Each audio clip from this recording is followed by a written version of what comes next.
Top diplomats from across the world are in Paris discussing Gaza. French Foreign Minister Laurent Fabius and U.S. Secretary of State John Kerry are among them. For more on this, we turn to Kate Parkinson, who is in Paris with the very latest. And what kind of deal are these diplomats working on, Kate?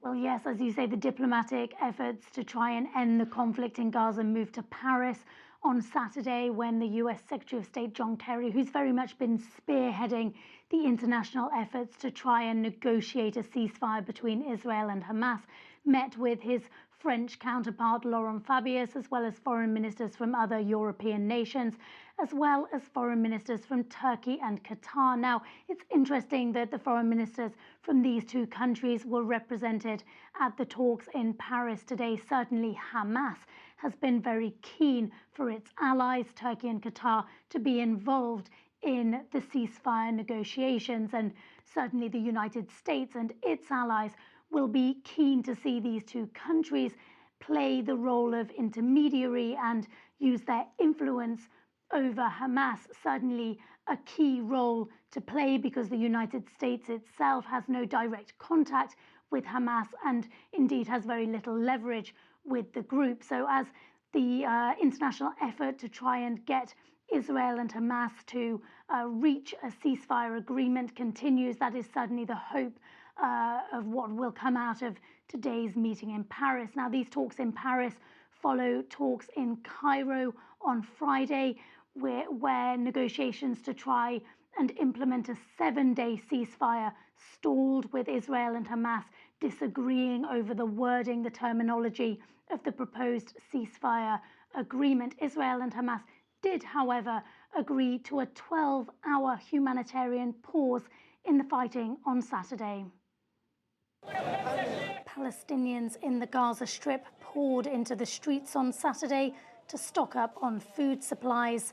The 12-hour humanitarian truce agreed by Israel and Hamas, giving people a short respite from nearly 3 weeks of fighting. Thank God there's a 12-hour ceasefire. We are displaced, living in schools, and we came out to shop for food for us and our children. We came to the market to walk and get fresh air because since the war started, we've been stuck inside the school. No one cared about us. Thank God there's a ceasefire now. We went and checked our homes, we checked in our relatives, and now we're in the market. But for some, the ceasefire came too late.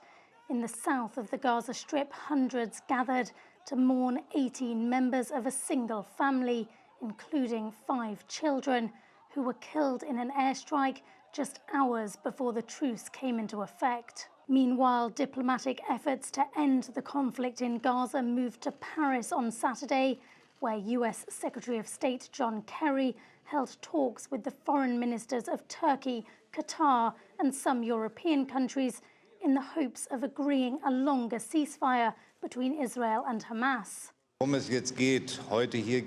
This meeting today in Paris is not about blame or responsibility regarding the present escalation.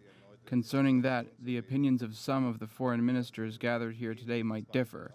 What this meeting is about is that we need to put a stop to people dying, and that's why I'm glad that, initiated by the Americans, the French, British, and Italian foreign ministers, have gathered here today with representatives from the Arab world and Turkey. Despite the difficulties in getting Israel and Hamas to agree to end the conflict, the Paris meeting ended with a note of optimism from the French foreign minister. This has been a positive meeting. It allowed us to identify a mutual direction for the international intervention in favor of a ceasefire in Gaza. All of us are calling for the extension of the humanitarian ceasefire currently ongoing. All of us want to get as quickly and as early as possible a ceasefire that lasts and a negotiation that would answer Israeli needs for security and Palestinians' needs in terms of economic and social development and access to Gazian territory. We are convinced of the need to include the Palestinian Authority in these objectives. Finally, we are all supporting the civilians who are so tragically the victims of the fighting, and we have decided, each in his own country and all in a coordinated effort, to mobilize ourselves in the coming weeks to reach these objectives. As that 12-hour humanitarian ceasefire came to an end on Saturday evening, Israel actually announced that it would extend the ceasefire by 4 hours. It wasn't immediately clear whether Hamas would do the same. And actually, in the past half an hour, we've heard reports from colleagues in Israel who say that 3 rockets have been fired from the Gaza Strip into Israel, a sign that Hamas or militant groups allied to Hamas were not willing to extend the ceasefire from their side. And so it's just a sign of how difficult it is going to be to try and move this forward, despite the truce holding for 12 hours, a little bit over 12 hours on Saturday.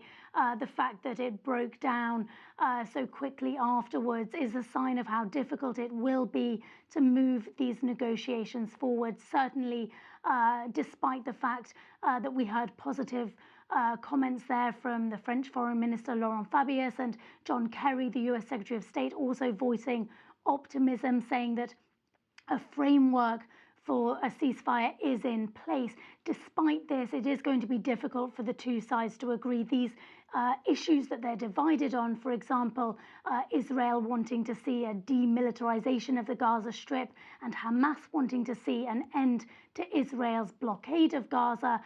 These are issues that they've been divided on for a long time, and it's certainly difficult to imagine how they're going to form an agreement, a lasting agreement, in a short space of time.